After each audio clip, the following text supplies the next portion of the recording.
ரஷ்யாவில் மருத்துவம் பயில சிறந்த ஒரு அரிய வாய்ப்பு. வெளிநாடுகளில் மருத்துவம் பயில சிறந்த முறையில் உதவுகிறது ஏஜே ட்ரஸ்ட் கல்வி குழுமம். தூத்துக்குடி மாவட்டம் ஸ்ரீவைகுண்டத்தில் வேலை வாங்கி தருவதாக கூறி இளம்பெண்ணை ஏமாற்றி கூட்டு பாலியல் வன்கொடுமையில் ஈடுபட்ட தவேக நிர்வாகிகள் 2 பேரை போலீசார் கைது செய்தனர். ஸ்ரீவைகுண்டம் அருகே உள்ள ஆறுமுகமங்கலம் பகுதியை சேர்ந்தவர் பாலமுருகன்.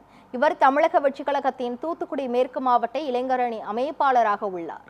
அவரது நண்பர் ஜெயபால் ராமநாதபுரம் பகுதியை சேர்ந்தவர். இவரும் தமிழக வெற்றிக் கழகத்தில் நிர்வாகியாக உள்ளார்.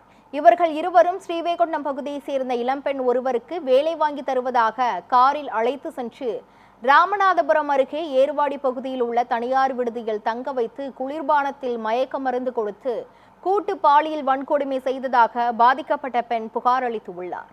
புகாரின் பேரில் ஸ்ரீவைகுண்டம் அனைத்து மகளிர் காவல் நிலைய போலீசார் பாலமுருகன் மற்றும் ஜெயபால் ஆகிய இருவரை கைது செய்து பாளையங்கோட்டை சிறையில் அடைத்தனர்.